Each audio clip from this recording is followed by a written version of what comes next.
All right, welcome, beautiful people, to another one Kefir a day video. This is week 5, where I just consume one bottle of Kefir a day in order to relieve or completely eliminate this T-mal or this metabolic body odor condition that's been making me smell for about the past 15 plus years.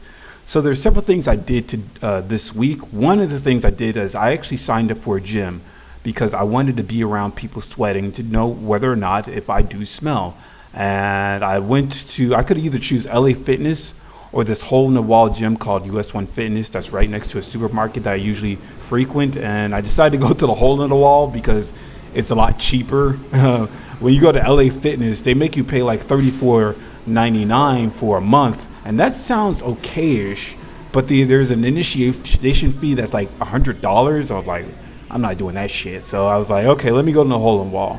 So you see me filming. I only did a couple of footage here because there's a lot of people there and it's very compact. So if I pull out my camera and it looks like I'm filming, they're going to notice. So it's going to be sort of hard to pull off some type of trickery for me to capture people without them noticing that I'm capturing them. But yeah, I was nervous for the first time. I was really looking at people and trying to see whether or not I smelled bad. But we'll see what happens within the coming weeks because I want to see for a fact if I do smell.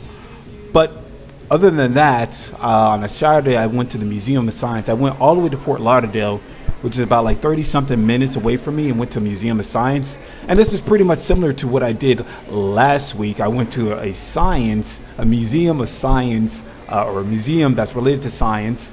And then I went to a beach later on. I pretty much did that. I went to this Museum of Science located in Fort Lauderdale. And then later on, I went to a beach called Las Olas Beach within Fort Lauderdale. And yeah, I mean, within this, when I try to compare the sciences of each museum or the previous museum, I think this museum was very subpar. It seemed like it was geared toward kids, and there was a lot of open space and not enough information. I felt like a lot of the information was written so a kid could understand at a 5th grade reading level. It never really went in depth in any type of science related to anything. They had like space travel. They had a section about like tornadoes. They had a section about like aqua life and using cybernetics within surgery or some shit. But they didn't go that much into depth, and I don't know, it sort of bothered me. But in terms of walking around people and seeing if they reacted to me, I didn't really see anything. They even had an IMAX, which was the only thing that was good about this museum, sorry.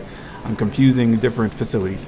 Anyways, after that, I went to this restaurant, this vegan restaurant called like Vegan Junk Food, because I never ate a vegan place vegan restaurant in a long time.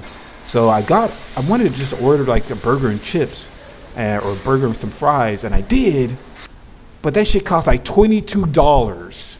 Like the burger in itself was $16, and then the fries were $5. And I do have to admit that the burger and the fries for a vegan burger, that shit was greatish. That shit was gooder than a motherfucker.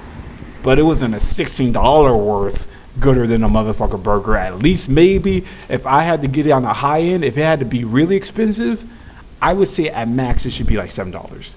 That shit was $16. That was crazy. But since I was like searching for it for a long time, I was like, might as well eat the shit. In any case, fast forwarding, I went to Las Olas Beach, took a lot of pictures or a lot of footage, and I was walking around, tons of people. It was very windy on this day. So good thing I'm putting the audio down so you don't hear all the wind sounds.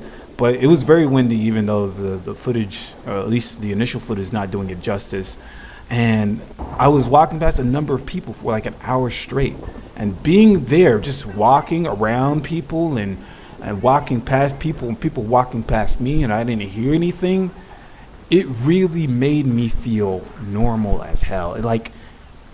I didn't really have this worry or anxiety anymore like I did like a couple of years ago. And that's actually really good. And I think within this whole challenge to consume kefir for 5 weeks, I don't know if kefir was the main contributor to me being able to not smell, or was the diet being the major part?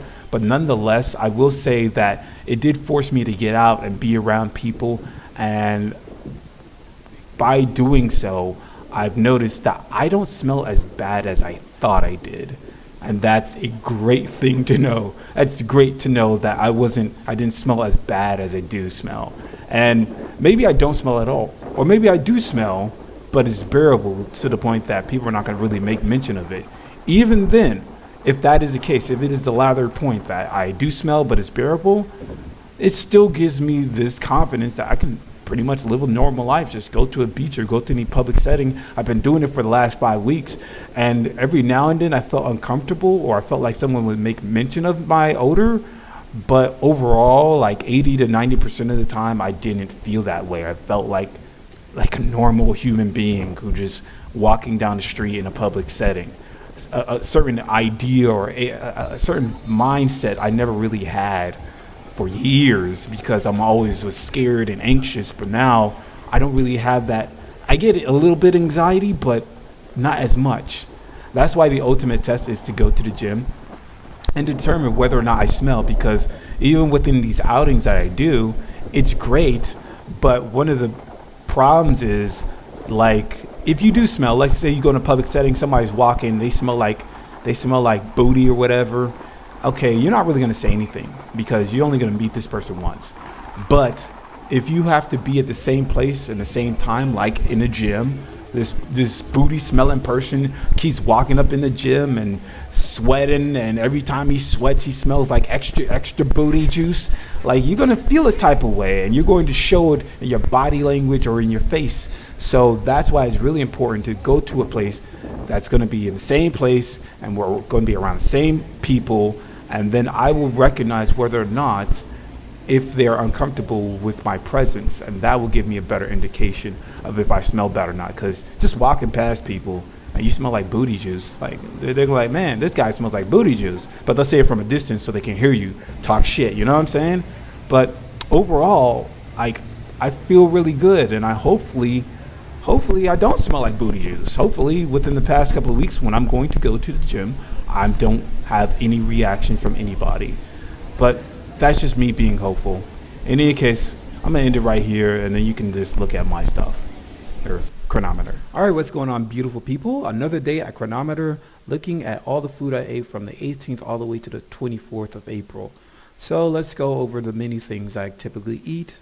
A salad, which includes lettuce, cucumbers, bell peppers, tofu, cooked tofu, Lifeway kefir all throughout. One bottle of kefir all throughout from 18 to 24. I've been doing it for 5 weeks, so I think you get the message. But adding some grapefruits, and then I had some oatmeal, which included steel-cut oats, some strawberries, chia seeds, flax seeds, broccoli and green beans with russet potatoes. And on this Tuesday, it's pretty much the same thing, but I did get some powdered peanut butter, and powdered peanut butter is way better than regular peanut butter if you're trying to exclude or get reduced fat from the peanut butter. So all you have to do is add some water to the powdered peanut butter, and it'll have a similar consistency of peanut butter, but less fat, which is good for you if you're trying to cut down the fat. And I include that with some steel-cut oats. But again, this is pretty much the same thing from 18 to 19. On Wednesday, I ate a sweet potato instead of a russet potato, but same thing overall with the grapefruit and the oatmeal. On the Thursday, Lifeway kefir again, same thing, except I possibly ate apples instead of grapefruit. And then I'm going to continue to eat apples, I believe, instead of grapefruit. And then I ate russet potato. On Saturday, I didn't actually eat at Burger King. I actually ate at a place called the Vegan Junk Food, and they had some type of vegan burger and fries. And I couldn't find it within this index of different food items because it's just a small business. So I just pulled out like an Impossible Burger, because I know that's like a vegan burger, and assumed that it was going to be around the same amount of calories. It's probably going to be higher because that burger had tons of like oil and sauces on it, so it probably might be. I wouldn't be surprised if it was like 3,000 calories for that whole meal, or for that whole day I ate. And then on Sunday, this is pretty much what I ate Sunday. I didn't really include any oatmeal. So let's go into the trends. Nutrition report from April 18th to April 24th. I ate around close to 1,700 calories. In terms of carbs, I ate 233. Let's see, choline 230, fat 49 grams, protein 88 grams, omega 3s 5.4. Everything looks pretty good. I've been constantly getting so much calcium from this Lifeway Kefir shit. So I guess that's good. And yeah, that's pretty much it, man. You guys have a good day. And yeah, see you later.